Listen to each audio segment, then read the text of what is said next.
नहीं चाहिए। इस तरह से अर्जुन ने अश्वत्थामा जी के एक तरफ के मूंछ को मोड़ दिया और जो बाल हैं उन्हें घोट करके उन्हें छोड़ दिया और उनकी मणि जो मणि थी उसे निकाल लिया। अब अश्वत्थामा पागलों की भांति भ्रमण कर रहे हैं। अब भगवान ने कहा कि अब मैं द्वारिकापुरी जाना चाहता हूँ। जैसे ही भगवान ने कहा कि मैं द्वारिकापुरी जाऊंगा, उसी समय एक स्त्री की आवाज आई, पाही पाही महायोगिन देव देव जगत्पते नान्यं पद भयं पश्ये यत्र मृत्यु परस्परम। उत्तरा जी ने कहा, हे देवताओं के देवता, मेरी रक्षा कीजिए, मेरी रक्षा कीजिए। उत्तरा जी अपने गर्भ की रक्षा क्यों करवाना चाहती हैं? यहाँ पर भाव ये नहीं कि उत्तरा जी पुत्र प्राप्ति के लिए नहीं। उत्तरा जी कहती हैं, यदि आपने मेरे गर्भ की रक्षा नहीं की तो यह संसार यही कहेगा कि देखो, कृष्णचंद्र के होते हुए भी उत्तरा की गर्भ की रक्षा नहीं हो सकी। इस संसार का आपके ऊपर से जो ये आपको संसार मानता है ना, भाव है, ये खत्म हो जाएगा। मैं नहीं चाहती कि ये संसार आपको ना माने, इसलिए मेरे गर्भ की रक्षा कीजिए।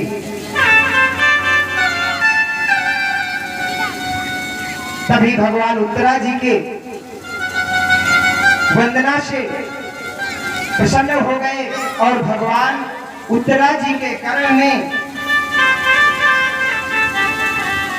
अंगूठे के बराबर रूप धारण करके उत्तरा जी के गर्भ की रक्षा कर रहे हैं। इसलिए भगवान को आज एक नाम और मिल गया। बोलिए उत्तरायण भगवान की जय। कि हे श्री जी, मैं आपसे एक वादा चाहता हूँ। राधा जी ने कहा, बताओ। ठाकुर ने कहा कि तुम्हारे नेत्रों से एक भी अश्रु नहीं गिरना चाहिए। यदि तुम्हारे नेत्रों से एक भी अश्रु की धारा गिर गई तो जो मेरा ये उद्देश्य है ये पूरा नहीं होगा। अगर तुम्हारे हृदय से अश्रु की धारा गिर गई तो तुम ये मान लेना कि यह कृष्ण समाप्त हो गया, कृष्ण की मृत्यु हो गई। अब विचार करो, यदि किसी प्रेमिका का प्रेमी या आप जिससे अत्यधिक प्रेम स्नेह करते हो, वह व्यक्ति आपसे आकर के कहे कि तुम ऐसा नहीं करोगे, यद्यपि तुमने ऐसा किया तो तुम आज से मान लो कि हम मर गए। कोई ऐसा कर सकता है?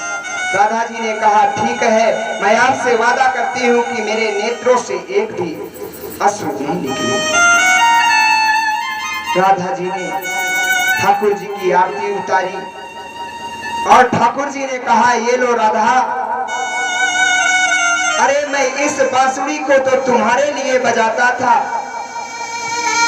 इस बांसुरी की धुन का केवल एक उद्देश्य था, वो क्या? राधा को बुलाना। अब जब मेरे साथ मेरी राधा नहीं तो मैं इस बांसुरी को नहीं बजाऊंगा। उसी समय मेरे ठाकुर जी ने उस बांसुरी को तोड़ करके राधा जी को दिया। ये लो, आज से मैं इस बांसुरी को कभी नहीं बजाऊंगा। और ठाकुर जी आगे चले। अक्रूर जी ठाकुर जी को लेकर के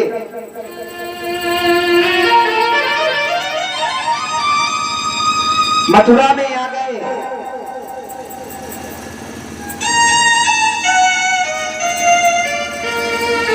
अब ठाकुर जी ने अक्रूर जी को कंस के पास भेज दिया।